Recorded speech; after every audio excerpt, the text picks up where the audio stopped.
இயற்பகை நாயனார் தமிழ் சைவ சமயத்தின் 63 நாயன்மார்களில் ஒருவராக இறைவன் சிவனின் மீது கொண்ட அதீத பக்தி மற்றும் அவருடைய அற்புதமான தியாக உணர்வுக்காக போற்றப்படுகிறார்.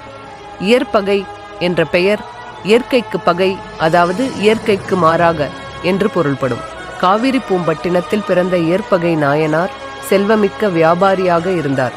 அவர் எளிமையாகவும் தர்மத்தின் வழியில் வாழ்ந்தவராகவும் இருந்தார்.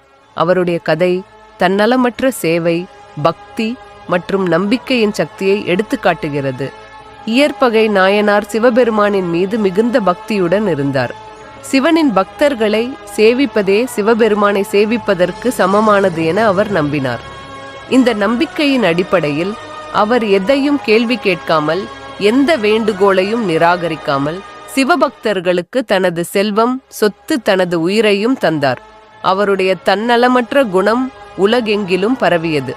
இயற்பகையின் பக்தியால் மகிழ்ந்த சிவபெருமான் அவரை சோதிக்க தீர்மானித்தார். சிவபெருமான் சிவனடியாராக வேடமணிந்து ஒரு நாள் இயற்பகையின் இல்லத்திற்கு வந்தார்.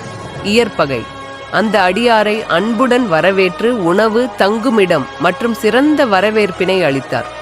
அந்த பக்தர் உணவு மற்றும் ஓய்வுக்கு பிறகு இயற்பகையிடம் ஒரு விசித்திரமான கோரிக்கையை வைத்தார். அவர் இயற்பகையின் மனைவியை தன்னிடம் தருமாறு கேட்டார். இந்த கோரிக்கை அதிர்ச்சியளிக்கும் வகையிலும் சமூக நெறிகளுக்கு எதிரானதுமாக இருந்தது. ஆனால் இயற்பகை ஒரு நிமிடமும் தயங்கவில்லை. சிவபக்தர்களை சிவபெருமானின் உருவமாகவே கருதிய அவர் அந்த கோரிக்கையை நிறைவேற்றுவது தன் கடமை என எண்ணினார். இயற்பகை தனது மனைவியுடன் அந்த பக்தரை வழியனுப்பி வைக்கும்போது அவருடைய உறவினர்கள் மற்றும் ஊரினர் அவர்களை வழியில் நிறுத்தினர். அவர்களும் கோபமாக இயற்பகையின் செயலால் குடும்ப மரியாதையும் சமூக நெறிகளும் குலைந்து விட்டதாக குற்றம் சாட்டினர். ஆனால் இயற்பகை தன் முடிவில் உறுதியாக இருந்தார். சிவனடியார்களுக்காக தன் உயிரையே விட்டு கொடுப்பதற்கும் அவர் தயார் என கூறினார். அந்த சிவனடியார் திடீரென தனது உண்மையான வடிவமான சிவபெருமானை வெளிப்படுத்தினார். இறைவன் இயற்பகையின் பக்தி, தன்னலமற்ற குணம் மற்றும் சமூக விதிகளுக்கு மாறாக தன்னை அர்ப்பணித்த விதத்தை பாராட்டினார்.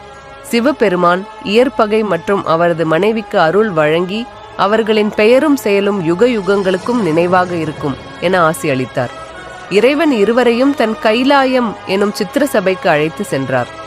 இயற்பகை நாயனாரின் கதை தன்னலமற்ற சேவை, நம்பிக்கை மற்றும் பக்தியின் முக்கியத்துவத்தை எடுத்துக்காட்டுகிறது.